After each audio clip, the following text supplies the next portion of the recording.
Hey team, welcome to Small Creative Big World. I'm Bav. And I'm Becky, and this is a space for us to chat about all things being small creators on the internet. Correct. And what are we talking about this week?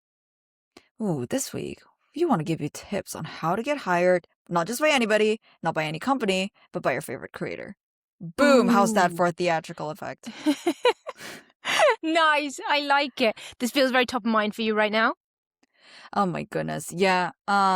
Ali Abdal, the person that I work with who is currently expanding his team in Hong Kong, has I think like 6, 7, 10 job listings open.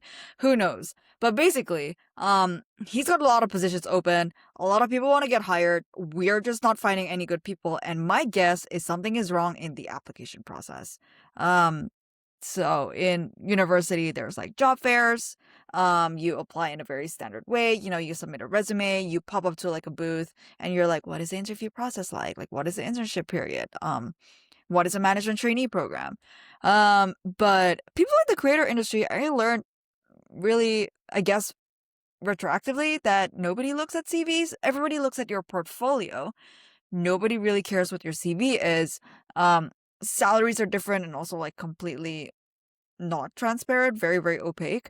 But yeah, I just learned that this world works like completely differently. But you've been in this world a lot longer than I have. What do you think is different? Yes, you're totally right. Like I haven't touched my CV since, well, honestly, probably since I got my first job, because I then stayed in that company for like 12 years. So Oh my the only goodness. time I That's know. convenient. So, it was very convenient. Right decision for the career? Who knows? But it was very convenient and very comfortable. But yeah, I think the only time I really used a CV was applying for that job. Well, that was the last time. I obviously used it before that. And then, yeah, no, the creative world does not want a CV. I think the world has very much changed. I guess traditional jobs still do want a CV, but or resume for the American, CV for the Oh, British. is it different? Oh, Yes, curriculum vitae. I think CV stands for. I may have made that up. I've always Um, gone curriculum vitae because that's how yeah. that's how my Indo ass would read it. Well, I could be very wrong because one does not say that on a daily basis. One would say CV. Oh, save But CV. anyway, CV, resume, wherever you are in the world. But yeah, that's not really used. Also, having hired people or attempted to hire people, both, there's also a lot that could be fixed in the application process too. Because what I will say is it's actually really hard to find good people, and I do not think you need to do much to stand out. So if No. you are competent, it's actually not that hard to get a job in the creator world. And probably outside of that, but like I can't comment on that on the job industry as a whole. But honestly, we're not asking for a lot. Yeah. The bar is actually quite like low in the grand scheme of things. You need to be competent and you need to be good at something, whatever is being hired for. But actually, I don't think it's that difficult, but that's just my 2 cents. Yeah, and I feel like you can totally comment on I totally forgot that you hired people. So you actually have the power that be or the knowledge that be. You're actually qualified to talk about this. Basically, I am just spewing out shit. We have prepared between the two of us 5 tips Yep. on how to get hired by your Yep. favorite creator. But honestly, I don't even think I did all of it. But these are just some things that now in hindsight seem like super, super obvious, but I did not know any of this when I was looking for this job. I actually think the tips we're going through are quite transferable to any job application. They won't be directly like transferable because we'll go through some and you'll Yeah. be like, well, I can't do that for a normal corporate job. But the principles behind them will be very, very similar. So although this is about like getting hired by your favorite creators, I do think there is some general job advice here. Yeah. And you'd be surprised how much just being a competent human being is actually like that's the bar that needs to be hit here. It's Yeah. not a high bar. Just adding though, you are probably really, really competent. You probably do not know how to present said competence.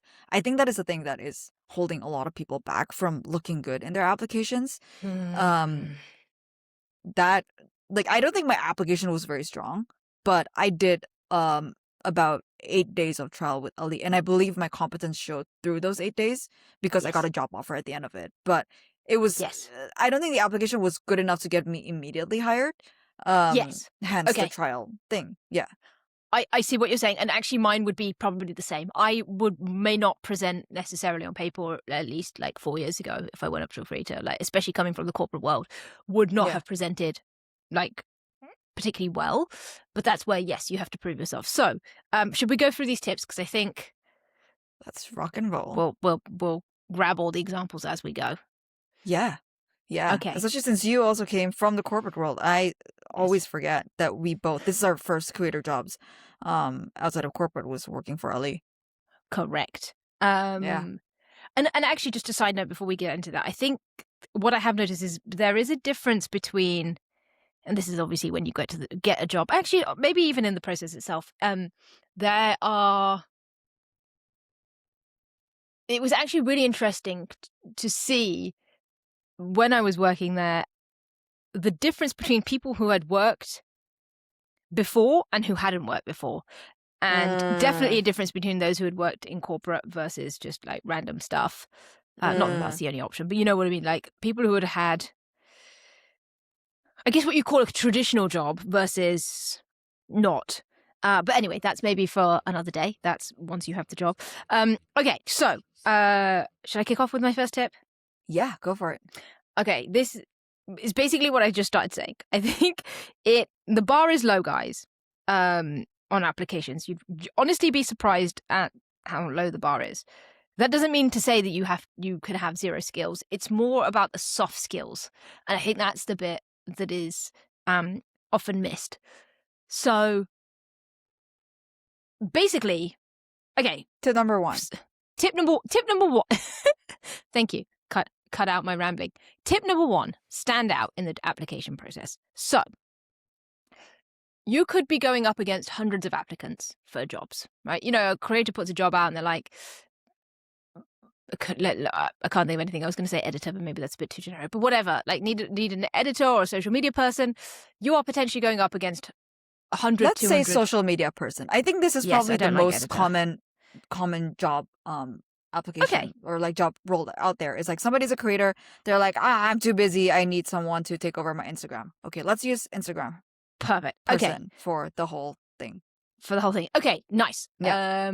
Okay, so stand out. I think this is the first thing. So if people have 20, 30, 50, 100 like applications, they are going to get bored going through them. They're going to see the same thing over and over again, and they just want you to like have something interesting there.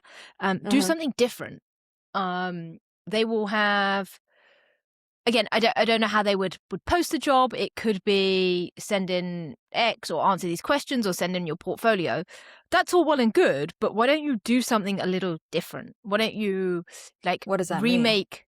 Mean? Yes. Why don't you remake one of their posts? Why don't you create a post that they haven't done that you think you would be good? It's using that tiny little bit of initiative. And yes, it's obviously going to take you time, but if you want a job with your favorite creator, it's not going to come and land on your plate. Like, you have to put in some effort. Where does one put this thing? Okay, so you still have to apply. There will be an application process. Still apply, but see how you can stand out in that application process. However, there are other ways, which I think might be another tip, so I'm not going to go into too much stuff. But there are other ways of getting your stuff out there. Tag someone in a post. But I guess for now, I'm just talking about the application process itself. If somebody had, like if I was sitting here and I was hiring for a social media manager and I had 100 applicants come through, I'm scanning the application form, looking for keywords, looking for key things. I'm clicking on a link where if you just sent a generic portfolio, I have to do the work, right? I have to go and look at it. I have to go and find things. I have to come versus do something different. Send me a loom if it's not part of the thing. Talk about yourself. Send me. Okay, what is a loom? This is something that does not exist in the corporate world. So what is a loom? Correct. Sorry, my apologies. Send me a video. Send me a 30-second video. Record it on your phone. A loom is a piece of software that allows you to record yourself and your screen. Yes, and send it to people. So that's actually quite handy. But record a video, right? Hey, okay, if I was doing social media manager, say the application form just wanted my portfolio because people that are hiring want to lower the bar because they want more people to apply. So maybe they are hiring and they want you to fill out a couple of questions and link to some work you've done or whatever, right? So if I'm going for all these applications, obviously I have to review them, but if I'm going for it and somebody's sent me a video and it's like, hey, I'm Barv. I have worked in social media for X amount of years. I love doing blah, blah, blah. I love your content. Again, keep it short. Nobody needs like a 5-10 minute video. Like, this is not what this is, but keep it short. 1 to 2 minutes. Talk about yourself, show off a bit of your work, and then just say, hey, I've also created you a post or a series of posts, or this is how I would, take over your account or something, or here's something. Like, go a little bit above and beyond. And I'm not saying you have to spend hours and hours and hours and hours and hours on something, but it actually doesn't take much to stand out from the crowd, I guess is what I'm saying. Yeah, what comes to mind is recently a friend of mine applied for a creator job that he wanted. And um I believe he made a website. It was called Hire Me Creator Name .xyz or like some cheap Fantastic. ass domain like that. But Yep. that's basically how he stood out. Instead That's of incredible. yeah, Yes. you can Like, have that username on Instagram if you're hiring if you're a social media person, then create like another Instagram account that's like hire me small creator big world. That would be a really long Instagram handle, but yeah. that's the thing. And then you would send Yes. it to us and we would see like, oh my god, you do carousels, because you realize we were like shit and don't do carousels. Yep. And if you put that in your application in your like Yep. the section where you put your CV, and instead of and there's like a CV, but there's also a link there, we would click it because we realize the domain is, oh my god, that's us. Click, and we're like, Correct. boom, immediately would Correct. send it to the other person. Yeah. Yep. Yep. Yep. Yeah. I love that. But also, you don't even have to do that much. If you just sent us, like, if we were hiring for a social media person and you were like, I created you, 3 carousels or 5 posts or True. something, we'd go, oh, amazing. And we could instantly see your work. We could instantly see, that you're like proactive and motivated and do things off from your, like, on your own and don't need to be pushed, which are skills that people are looking for when they hire. Also, we'll be able to see your work. So obviously that's only half the battle. You still have to actually produce good work. And I mean this in the nicest way, but if your stuff is actually then not very good, then like it doesn't really matter what you do in other aspects. But then keep going, keep trying, get better if you really want a thing. So yeah, stand out. Yeah, and another place to put these links is, if not in your resume CV and you don't know where to put it, there's usually a question in the job application where it says anything else you would like to add. And that's where you show off, you like bring in all the big guns. This is where you come like guns blazing and do every gymnastic trick you need to do. Yeah. Because a lot of Nice. times this is where a lot of people leave this thing blank. Yes. And don't overdo it though, people. Like you don't want to tire people out. We don't want people to have to read essays. Keep it short and sweet. Remember that people don't want to read all that stuff. But actually that reminds me, I remember listening to an interview once. I can't for the life of me remember who it was though. But they were like, actually when we put up job applications, we have all the questions and stuff. And then obviously we have the anything else box. When they were reviewing applications, if the anything else box was empty, they didn't even look at the rest of the application because they were like, well, that's a prime spot for you to actually like stand out from everybody else. So, not entirely sure if I agree, but the anything else box, I completely agree, is the place for you to big yourself up. Yeah. This is like very opposite, I believe, from how we were taught to like ask for jobs and stuff. Because I think in traditional jobs, we are not doing like pulling any sort of initiative. Like we can get through with a resume because in traditional organizations there is already a standard workflow that they just want you to pick up and follow. Whereas creator teams are small, bootstrap. One person is probably doing 4 people's worth of jobs. This is like very this is like an average, I guess, employee in the creator industry. So everybody's already like really hella bootstrapped, and then they have to look at hiring on top of this. So this is usually like the bottom like priority, no matter how important the role is. This is like often people's last priority, for better or for worse. But so you just want to think like, okay, how do I make it easy for them to make my application look like stellar with like the least amount of effort possible? Yeah. Agreed. Nice. Okay. Tip number 2. Tip number 2 is to just be a human. So, Nice. so we get it. You love the creator, right? This is why you want to work for them. You've been inspired by them. They've changed your life. You've like, I don't know, moved countries, quit your job, like married the love of your life. I don't know, like done something basically because their content has impacted you so much. Yes. So naturally, you are coming in as like a fan, and you just want to be able to like work with them and be in the same room with them. Um, this can get really creepy really, really fucking fast. Like, oh my goodness. So the amount of people that has, I'm sure, DM'd Ali a ton, couldn't get to Ali, and was just like, oh my god, who's in Ali's vicinity? Finds like staff that are active online.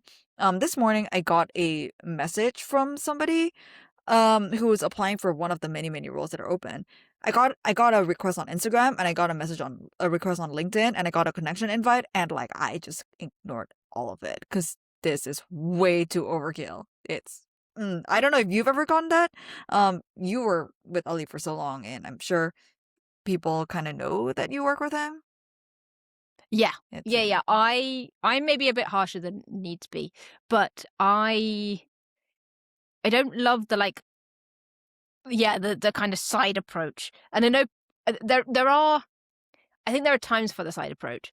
But like if you're doing the side approach, then you need to offer value. It's not just like, hey, can you help me out? Or like, hey, like, can I like can you extra look at my application or something, or that kind of stuff. That's not the stuff. In fact, that actually puts me off when I'm reviewing yeah. applications because there's Uh, actually no value there. Like if your application also, in my opinion, if your application is good enough, your application is good enough. You don't need to then ping everybody in the team or the hiring person. And I know traditional advice says, get in touch with the hiring person. But I think if you're getting in touch with the hiring person or somebody on the team, again, it needs to be value that you're adding or sensible questions that you're asking. Don't just do it to tick a box for the sake of it, yeah. because that's actually annoying. Yeah. Okay. You and actually Inez can judge me on this, on how creepy slash not creepy I was. So Super creepy. yeah, kind of. Well, she's still friends with me, so I guess not that creepy. But story is, when I first got a rejection email from one of the jobs that I was applying to at Team Ali, Inez sent that rejection email, and Yeah. I responded going like, hey, totally understand, thanks for the email, like let's keep in touch. If you're ever in Hong Kong, like would love to get you a coffee, something like that. But Yeah. the key is I only said that once. I did Yes. not follow up with her.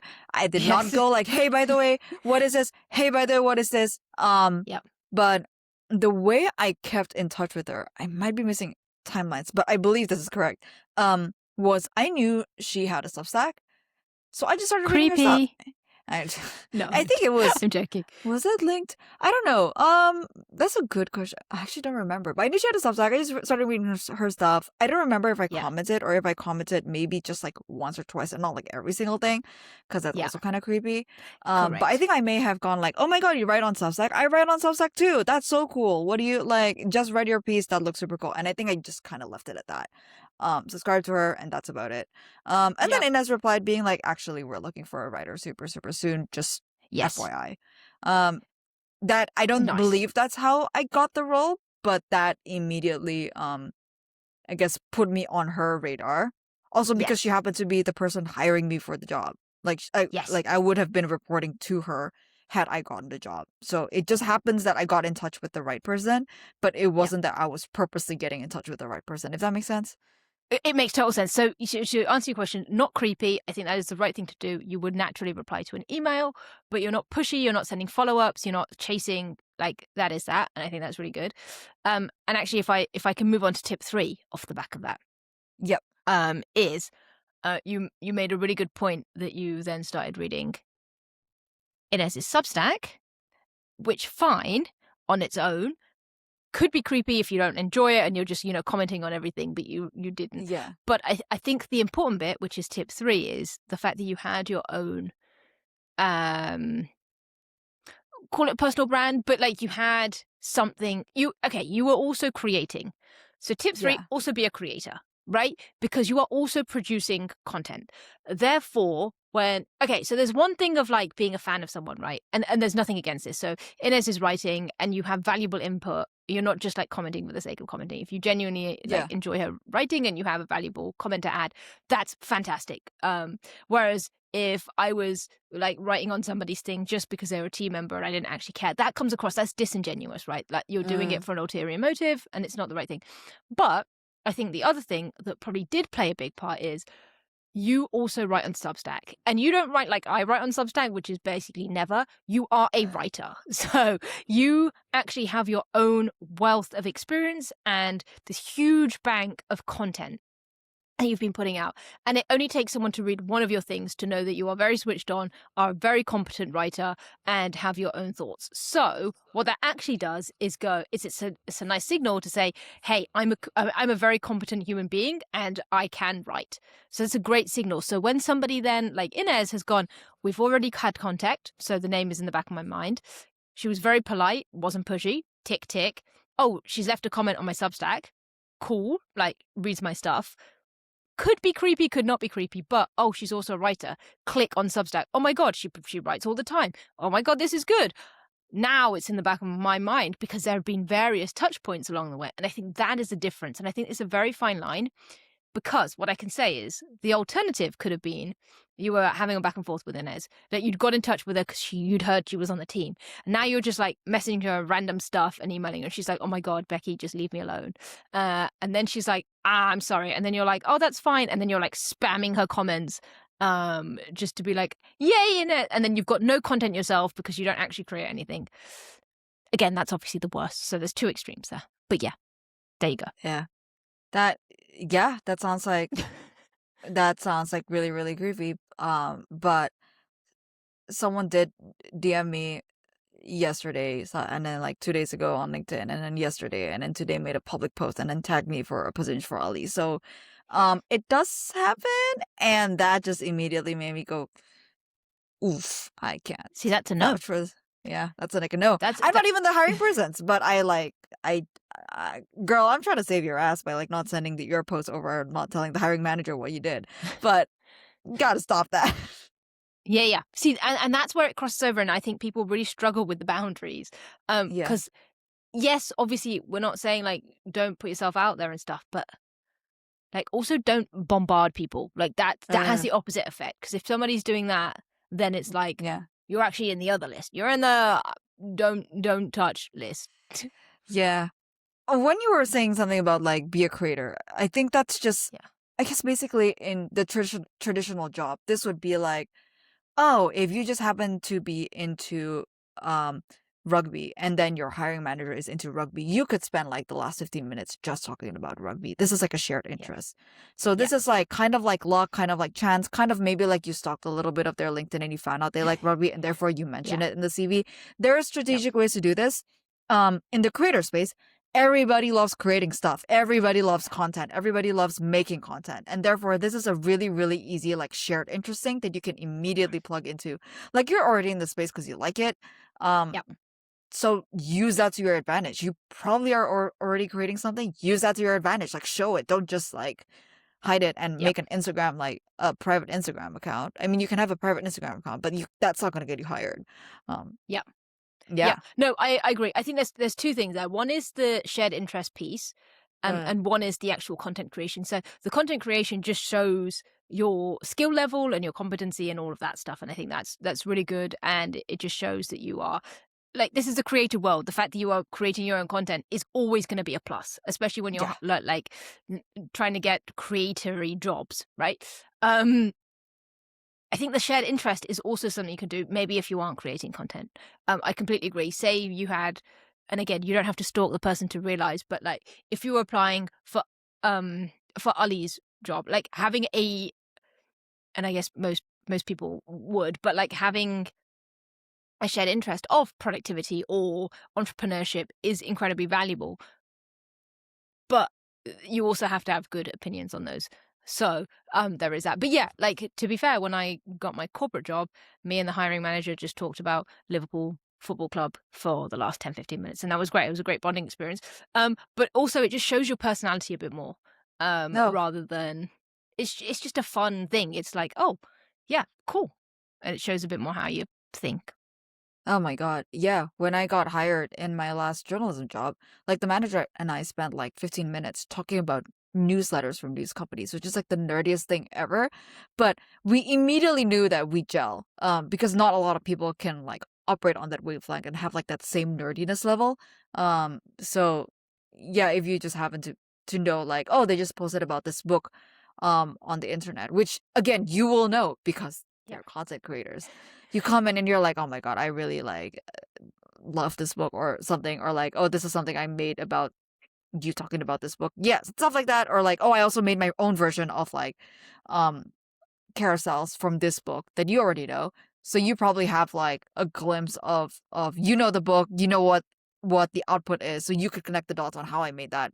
That's yeah, that's the Yep. thing. Agreed. All Agreed. right. That's Okay, tip that's number 3 3. tips down. Number Yeah. 4. What you got? What is my 4th tip? Which one is it? Whichever one you want. Okay. I'm gonna pick my favorite one then, even though we're Okay.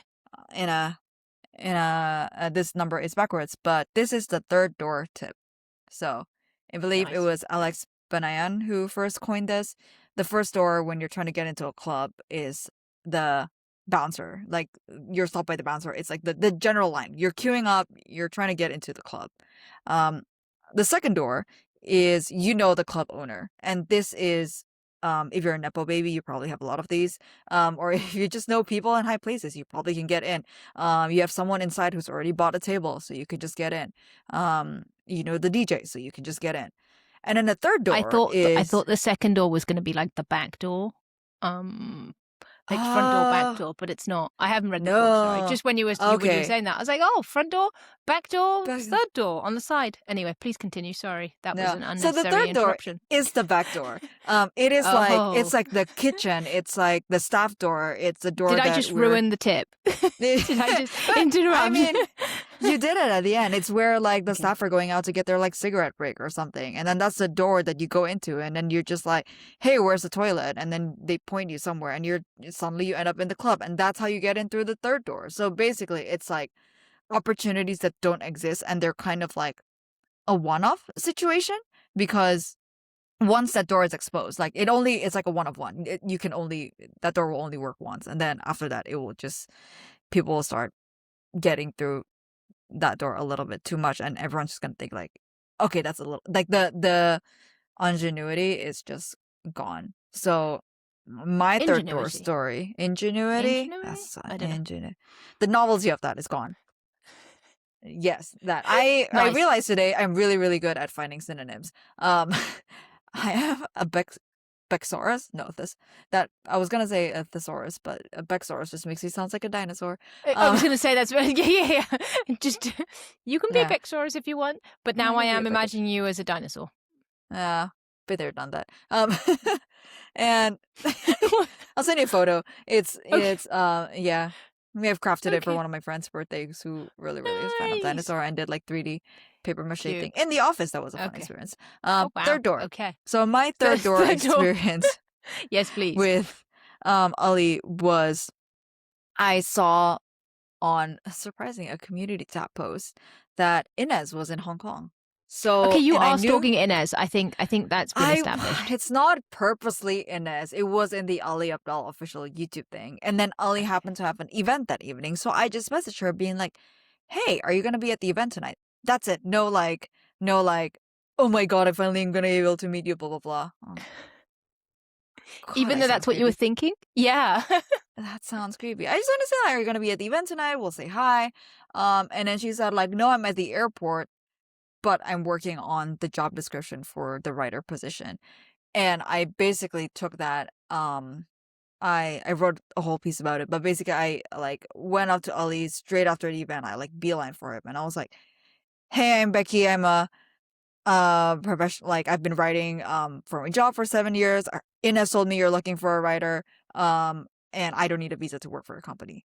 And then Ali immediately went like, I need your phone number. So that was the pitch. And the reason that is like a third door, because there's so many people that were coming up to him asking about jobs. But it's because like in that elevator pitch, I mentioned a role that wasn't even like listed. I mentioned a teammate name. So he immediately was like, okay, you're acquainted with somebody that I know that like, whoa, okay. Yeah. And then the visa thing was a big plus, I think, because I had predicted that he just moved and therefore he wouldn't have a company incorporated and therefore he would need people on a freelance basis. That was my educated guess. That's a Yes, third and I door. think these are the tiny things that stand out from somebody who is kind of proactive, because they would figure all that out. I will say that you made one other statement in that pitch, no, that tipped you over the edge. That again comes back to Oh, I did mention, yeah, hey, I've worked yes, for David Perel, which I yes, knew was Ali's friend. yes, And that was actually the experience that Ines noticed in my resume as well, because she was like, "Oh, you know our world because you have worked in this space before," because I right, happen to have worked in an adjacent company to Ali's. yes. Like David Perel's writing course was Ali's part-time YouTuber Academy course. I just was in a different medium, that's all. Yes, and I think that was Yeah. big because the three kind of big cohorts at that time were, at least from my perspective, so I'm not suggesting these are all the three, but the three big that were swelling around were Build a second the brain. Part-Time YouTuber Academy, Building a Second Brain, and then Rite of Rite of Passage, Passage. which is Yeah. David Perel's. So the fact that exactly what you said, right? You showed very quickly that you knew the world, but also that another creator had hired you, and therefore you were hireable, right? You Yeah. worked for literally another creator, and like that is an automatic tick of your kind of credentials. Obviously, you still need to be checked, but like that's a great elevator pitch. It's like ticking Yeah. all the things, like because that's what he would have mentally been thinking. And you're right, so many people would have come up and been like, "Oh, I want to do this." He gets so many people coming up to him, like talking about this Yeah. stuff, but most people just aren't. Honestly, aren't like realistically going to get it, but also you've ticked all the things off in his head that he would have been thinking, right? You've gone, yo, I know that you've got a role. I'm also a writer and I understand the content world. And by the way, I'm ready to start and I don't need any like visas. Like I'm good to go. Yeah. Just FYI, I did not work for David Perel full time. I was moonlighting. So this was like my way of working. I was like, you know what? Like my first job in the creator world does not have to be full time. It could just be like a little contract work, which I did for about 2 to 3 times. It was contract basis. Yeah, not full time. And I was like, you know what? It's good enough. I've dipped my toes, suss out the world. Maybe I hate like Slack because it's ugly or something. I don't know. But like that could be very much an experience. And like literally Yep. everybody in this world uses Slack. But yeah, that's third doors. I don't know. You've worked in like Team Ollie for like 4 years. You must have seen a lot of people get in through the third door, because I don't think people get into the creator world in a very, very traditional way. Even though we have an application and stuff, I think people who come through are generally like they stand out some way or another. Yes. What was Honestly, I was probably a third Dora, because I yeah. had met Ollie. So the only reason basically, in a nutshell, and I'll try and do this in 30 seconds. So, started a podcast, reached out to Ollie to hang. Anyway, this was back in the day, like way back when he was still in Cambridge. Went for a coffee and started talking about the podcast and the creator stuff. He happened to be launching the Part-Time YouTuber Academy. I was in the back of his mind after we'd done the podcast, because I'd already kicked off and I was an ideal person for the Part-Time YouTuber Academy and I wanted to join. And basically he was like, oh, do you want to come and help out? Because you're almost like a step ahead of people, but you're still relatively new, and therefore have that experience. And yeah, then I guess was the equivalent of moonlighting for David Perel. I was just helping out with Part-Time YouTuber Academy. And then, 6 months, 9 months later or something, we were still in touch and he said, hey, do you want to come work here? So third door. A lot of the early hires were third door people. They were people that he knew or like knew somebody who he knew. Obviously some people came through the applications process. In fact, a lot of people also came through applications, but Yeah, for sure. Back in the day, Ali would have conversations with people, and it would just be like, "Oh, I know that person, and all of a sudden, yeah, you've got a chance to kind of pitch yourself and come on board. Yeah.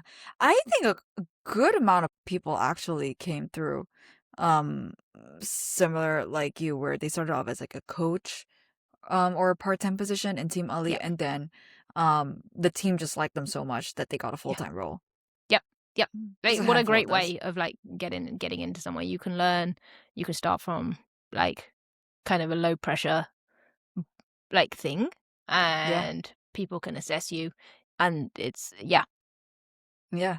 especially when you're That's starting out and you don't necessarily have the credentials. So if you're kind of still building stuff, then entry level is the way to go. I think it makes a ton of that's very sense. true. Nice. Shall That's we very round it true. out with the final fifth tip? Yeah, go take it home. Oh, damn it. Okay, so tip 5, which is kind of similar to what we just mentioned, but it's and I hate this word, but tip 5 is networking. We really need to come up with an Ooh. alternative to that. Because Networking is fine. no, I don't like it. Connections. Connecting.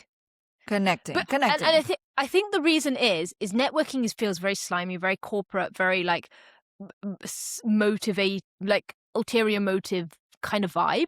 Connecting feels more genuine, and I think that's the difference. Yeah. So what I'm not saying is you should go and like, and again, hopefully this thread has come up time and time again. What I'm not saying is you should go and find out who works at Ali, spam them, try and befriend them or whatever. Like that is, or your favorite creator. We're not talking about Ali specifically. Like that is that is not how this works. However, if you start going to creator events, like also, sorry, I know this episode is how to get a job with your favorite creator, but that doesn't mean that will be your first job. Go and work for other creators first. I'm not saying that you can't get a job with your favorite creator to get off the ground. But again, Becky, you were like moonlighting for David Perel first, right? Still a Yeah, big who I name. found out from Ali's newsletter. Never Yes. would have heard of how I write a passage otherwise. See? Like, So be in the creator world. Go to creator events, make creator friends. Create content is a bonus. And you will start doing things. When you start doing things, then you have credentials and you have work to reference when these things come up. But you also, people know other people, right? So my biggest caveat is please don't do this for ulterior motives. Yes, there are benefits that come out of it, but you should be doing it because you genuinely want to speak to people, connect with people, and learn more about the industry and like the creative world. I think people can very quickly tell when you're doing it for yourself and you aren't genuine. And I think that gives off very bad vibes. But generally, yeah. go and connect with other creators. Go and connect with other creator teams, right? And you don't have to start with the big people. I think that's also a big caveat. Just find people in and around you. There are so many creators here. Start with the ones that you follow. Please don't be creepy, but reach out to people, connect with people, especially if you're already creating content yourself. Speak to other people that are also creating content that are kind of at your level. And that is an important caveat. Like, don't start reaching out to like people with 1, 2, 3, 4, 5 million subscribers or anything. Find the people that are at the same level or a step ahead of you in the journey and offer value and make genuine connections and learn more. Yeah. One That thing sounded about preachy. connecting. Oh, that's all good. You deserve to be. No, I'm kidding. That wasn't sound preachy at all. I think that it makes total sense. Just adding on the connecting bit is that I think people really underestimate the whole shared interest thing that we were talking about. It's just there's like small things where yeah, you're trying to connect with like people, but if you happen to be in the same like group chat with say like the team member of your like favorite creator, um what I like to do is instead of messaging them one on one, I would message my questions in the group chat. Um Yeah. okay, example, like I am actively trying to network with fellow YouTube producers. And the reason is not because I want to get hired by another YouTuber. The reason is I just want to get really, really good at my job. And I think one of the best ways to do it is just to talk to people consistently from the space. And because of that, I have so many questions about like what makes a good YouTube video, blah blah blah. And then what I will do is I will just ask it in the group chat, ask my questions in the group chat instead of spamming them one on one, especially if I know they're there. I would just like be like, tag them like, hey, do you guys know the answer to this question? I was like, oh, FYI, I don't know if Ad might have an opinion of this. Sometimes I won't tag them, but it's just like being present because you also just don't know who is like reading your stuff and reading your messages and reading like, oh, this chick is actually kind of like thinking about it at like 2 a.m. That's kind of weird, but okay, I happen to be awake and I saw that message come in. That kind of thing. It's like a loose network kind of situation where maybe you're aiming at connecting with this person, but you never know that maybe these people are actually like gonna be your champions Yep. further down in the application process or for some other opportunity. It's just that when you start from a place of being genuinely like wanting to connect, I think that really comes across. It's very different from like, hey, like look at me. Yeah. Yep. Or like help me out or like, yeah. Completely agree. Again, offer value. And asking a question, Offer value. that doesn't mean you can't ask questions, because you are asking questions, but you're asking sensible questions. You're not asking questions that people could Google or like you should know or anything like that. You're asking the right questions, you're asking opinions, and I imagine you would also be responsive if other people ask questions and you would give your opinion. So it's not a one-way Yeah. thing and it's not all take. I think the one thing underlying all of this is you still actually have to be good. Yeah. So it's all very well ticking all of these boxes, but if you are applying for a social media role and, okay, say I applied for a social media role, I could tick all of these boxes, but fundamentally, I am not good at social media, nor should anybody hire me for any social mediaing whatsoever. So if I was to tick all of these boxes and I was like, hey, I want to be somebody's next head of socials, not going to happen. It doesn't matter how many boxes I tick, because I'm still fundamentally not the right person for the job and not good enough. So, yeah, that I think that underlies everything. Yeah. I think you'd be surprised at how many jobs exist in the creator economy that is not head of socials as well. Creators still need accountants. They still need HR people. They still Yep. need lawyers. They still need people like you who do something called the magic world of operations, which I think we should talk about one day because I actually like. I think it's Because really nobody really knows what it fun. is. Well, I'm familiar with what you do, but I think it's just really, really fun to talk about because everybody sees the front-facing stuff and nobody knows what's going on behind the scenes. And I think the behind-the-scenes part is really, really fascinating. So I think that's great because that's also like basically a role that maybe would exist in a corporate that's a lot more transferable and a lot closer to probably what you do. That Yeah. doesn't seem creatory, but you still work in the creator economy. Correct. I think that's one of the yeah. things I learned early on, is that it turns out I didn't have to be a creator to work in the creative world. And that for me is the best of both worlds. I do freaking operations. There's no content involved, no creatory stuff. And yeah, here I am. So there's always value to offer. But yes, you have to have a skill at something. And if you don't have it right now, go and learn it. Like, it's fine. Like, I'm not saying that if you don't have it right. Like, I could be someone's head of socials if I went and figured it out and learned it and got better and perfected my craft. Like, it's very possible if that's truly what I wanted to do. But don't, yeah. Yeah. Yeah. The great thing about Okay. social media is it's only been around for like 20 years. So everybody who's a pro at this has only been a pro at it max 20 years, and you can speed up that learning real fast by just doing the thing. Even if for your It's own just thing. scary that it's even that old. I was going to be like, well, it's been around for 5 years. But that is That's not too true. old. I know. It's been running our lives for way too long. But anyway. Right. Should we wrap this up? Yeah, I think those be our tips. Those be our tips. Those be our tips. Is there Updates? updates? Yeah. You want to start with your life updates while I figure out mine? Damn it. I was not prepared. What has happened? Okay. When did we record? We recorded last week? Yeah, we recorded last week. Okay, what's happened in the last week?